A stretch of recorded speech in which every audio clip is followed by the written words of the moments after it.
ఓం నమ శివాయ. అందరికీ నమస్కారం అండి. అందరూ బాగున్నారా? మేము కూడా బాగున్నాము. అయితే మీ అందరికీ ముందుగా కార్తీక పౌర్ణమి శుభాకాంక్షలు తెలుపుతూ ఆ మహాదేవిని శివయ్య ఆశీస్సులు మనందరిపై ఎల్లవేళలా ఉండాలని కోరుకుంటూ పూజనైతే మొదలుపెట్టామండి. అయితే ఈ సంవత్సరం కార్తీక పౌర్ణమి మా తన్వి బంగారంతో ఎలా జరుపుకున్నామన్నది మీ అందరితో షేర్ చేసుకోవాలని చిన్న వీడియోనైతే తీసామండి.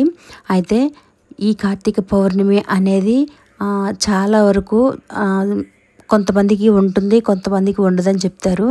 కానీ నాకు తెలిసి కార్తీక పౌర్ణమి అన్నది ఎవరైనా చేసుకోవచ్చండి. మాకైతే ఇది ఆనవాయితీగా వస్తుంది.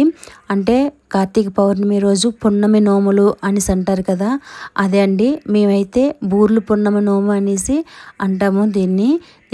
ఎలా చేసుకున్నాం అనేది పూర్తిగా మీ అందరితో షేర్ చేసుకుందాం అనుకుంటే నాకు వీడియో తీయడానికి అవ్వలేదండి. అందుకని ఆ చిన్న షార్ట్ అయితే మీతో షేర్ చేయాలని ఇలా చిన్నగా తీసుకున్నాను. మనం ఏ పూజ చేయాలన్నా, ఏ గుడికి వెళ్ళాలన్నా దైవానుగ్రహం ఉంటే కానీ మనం ఆ పని చేయలేమండి. అలాంటిది ఈరోజు నాకు కార్తీక పౌర్ణమి నోము చేయడానికి ఆ భగవంతుడు నాకు అనుగ్రహం ఇచ్చాడు కాబట్టి నేను ఈ నోము చేయగలిగాను. ఇది నాకు చాలా సంతృప్తినిచ్చిందండి. అయితే ఆ శివయ్య ఆశీస్సులు అన్నీ అనేసి నేను చెప్పలేనండి. ఎవరికైనా సరే ఏదైనా అడిగిన వెంటనే ఇస్తాడు శివయ్య అని అంటారు కదా, అది నిజమే అనేసి నేనైతే నమ్ముతానండి 100%. అందుకనే నేను చాలా ఎక్కువగా శివయ్యని, వెంకటేశ్వర స్వామిని, అందరి దేవుళ్ళని నేను ఎప్పుడు కొలుసుకుంటూ ఉంటాను. అంటే నేను మనసులో ప్రతి నిత్యం ప్రతి క్షణం దైవస్మరణతోనే ఉంటానండి. ఎందుకంటే మనం ఎన్ని ప్రయత్నాలు చేసినా సరే దైవానుగ్రహం లేనిది మన ప్రయత్నం ఫలించదని నాకు ఒక చిన్న నమ్మకం అని కాదు, చాలా పెద్ద నమ్మకం అనే చెప్తాను.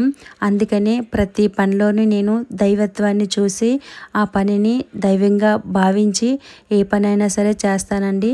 అదే పని తన్వికి కూడా అలవాటు అవ్వాలని చెప్పి ప్రతి మనిషిలోని దైవత్వాన్ని చూడాలి, ప్రతి పనిలోని దైవత్వాన్ని చూడాలి. అప్పుడే ఆ పని ఎంతో మనస్సాక్షిగా, నిష్ఠగా, శ్రద్ధగా చేయగలుగుతామన్నది నా నమ్మకం అండి. అందుకే తన్వికి ఇలాంటివన్నీ అలవాటు చేసి ఇవన్నీ చేయించాలని చిన్నప్పటి నుంచి నేను తన్వినైతే ఇలా తయారు చేస్తున్నాను. ఇందులో ఏమైనా మిస్టేక్స్ ఉంటే నన్ను క్షమించండి. నాకు అనిపించేది చెప్పాను, నాకు అనిపించేది చేస్తున్నాను. మీ అందరి ఆశీస్సులు తన్విపై ఎల్లవేళలా ఉండాలని కోరుకుంటున్నాను కదా, అలాగే మీ అందరిపై శివయ్య ఆశీస్సులు కూడా ఎల్లవేళలా ఉండాలని కోరుకుంటూ ఈ వీడియో అయితే షూట్ చేశానండి. మా తన్వి ఈరోజు చాలా నాకు సపోర్ట్ చేసింది.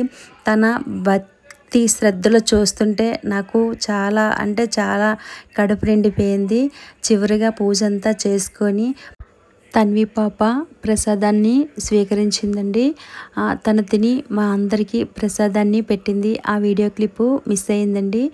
ఈ వీడియో మీకు నచ్చినట్టయితే లైక్ చేయండి, షేర్ చేయండి, కామెంట్ చేయండి, అలాగే సబ్స్క్రైబ్ చేయండి. అందరికీ నమస్కారం.